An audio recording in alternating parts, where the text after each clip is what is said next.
My name is Rabbi Shimon Lazarov. The Rebbe sent me to Houston, Texas in 1972. Then he was already learning in high school in Los Angeles. And around Yud Shvat, the yeshiva went to the Rebbe. At that time, Dr. Fishman, we call it officially. Then he persuaded him, and I persuaded him to come to the Rebbe. That was the first time he's going to see the Rebbe. Dr. Fishman. Dr. Fishman from Houston, from the beste friends from Lubavitch in Houston. All your patients have good news, healthy news. Yeah, you have your paranoia for preventive medicine. The pseudo states, that's what Dr. Fishman, Los Angeles, Lubavitch Yeshiva. Yeah, that will help your father and all his patients. Thank you very much. My name is Mendy Marinovsky. I grew up here in Houston. Dr. Fishman shared with me an interesting point of view that he had regarding his experiences with the Klezenberger Rebbe. The Klezenberger Rebbe happened to be not well, and that made him come to Houston. He was suffering from horrible headaches, and I had a telephone from Rabbi Chadakov. That's the Klezenberger Rebbe is coming here. I should do anything I can to make him comfortable. He also told me that the Rebbe had maskiris, the secretaries, call in every day to ask about him. I went there to visit almost every day. So he didn't want a doctor should take care of him. Only if I would be there, or a Jewish doctor. So I told him, I have Dr. Fishman. He happened to be a member in our shul. And while he came, he saw Danny Fishman. When he saw Danny Fishman, he saw Pace, it's hanging out. So you took it for granted, that's one of my children. He said, no, he's one of my about him, a local. Local? Here in Texas? Yeah. What? So he talking to himself. In a faraway Houston, children with Pace, with tzitzis hanging out. Now verstehe ich, was Lubavitch is. All the honor to Kol HaKovod Lubavitch. He gave a talk in Shul about Simcha. So after I finished that talk, he walked over to me and he said, when you research the idea of Simcha, have you ever researched works of the Klezenberger Rebbe? And I asked him why. So he said, because you spoke about Simcha when there are bumps along the way. You spoke about being happy when there are interferences to your happiness. He said, I never met a man who did that more than the Klezenberger Rebbe. He lost a number of children before the war. He lost his wife before the war, lost siblings, and yet rebuilt afterwards. And when Dr. Fishman met him as a patient here in Houston, he saw phenomenal character in this person. My name is Benjamin Shlofovsky from Houston, Texas.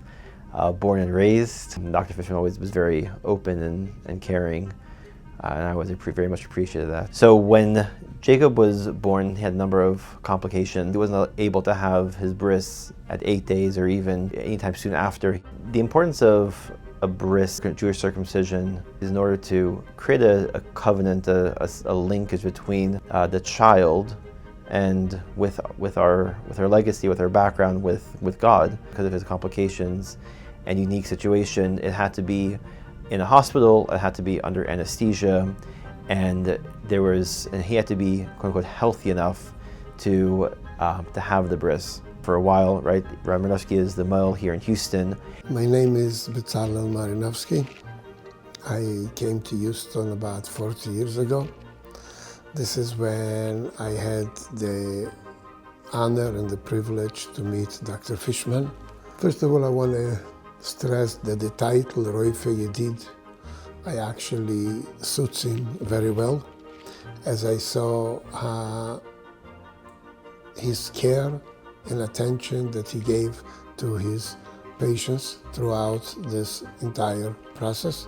Jacob had 2 heart surgeries, and then the 3rd surgery he was having wasn't related to the heart, but was to deal with another ancillary condition he had. So we agreed that we could latch the bris, the circumcision, as a official medical procedure with that operation. We really wanted Marinovsky to do the bris. It is extremely important to have it done with a male who understands the nuances, but understood that under normal hospital situations, that's not really possible.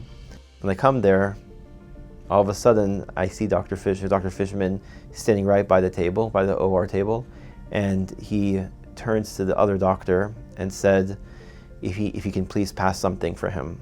As part of the OR, I noticed that there was a camera, and the camera was recording the surgery, which I assume is standard procedures in these hospitals. As soon as Dr. Fishman asked for the other doctor to get some utensil, that doctor turned around, went over to the machine, turned off the recording, and for the next 30 seconds it was black, the screen was black, while Rabbi Nuski unofficially did the bris, and Dr. Fishman was presiding over and watching to make sure that Jacob was okay. And as soon as the bris was complete, Dr. Fishman made a little signal.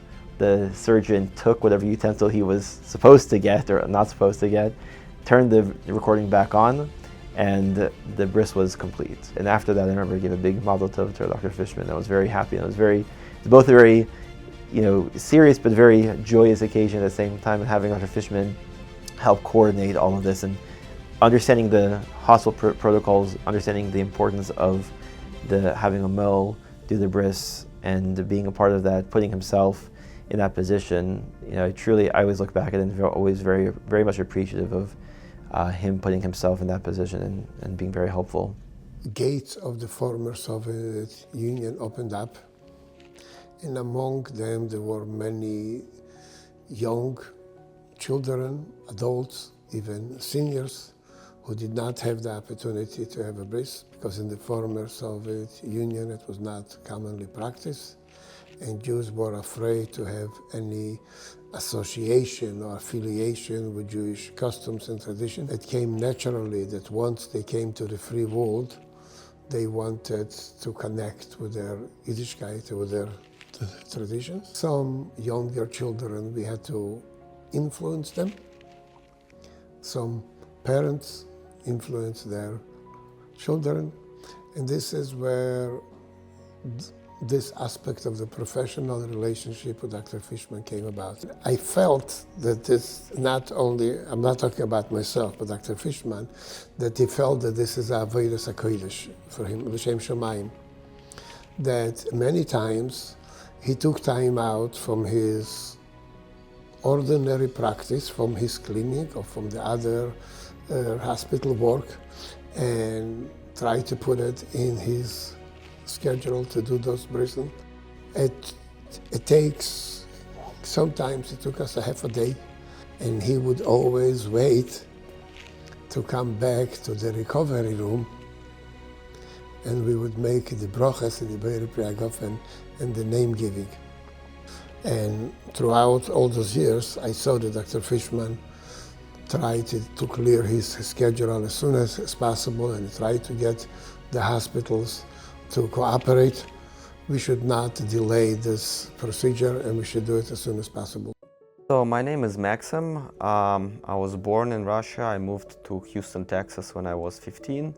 When I was born, my father was diagnosed with bladder cancer. One of my good father's friends from Russia, as well as Victor Greenstein from the community here, they highly advised my dad to come to Houston, Texas and see Dr. Fishman. So Dr. Fishman conducted the full tests and did a very successful surgery.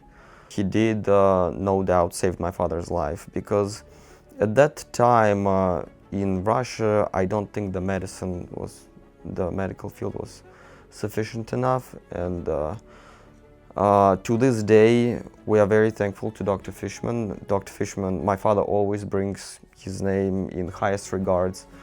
I see how people are very supportive and helping to each other in here, how people always take care of each other, how people are always there for each other when such need arises.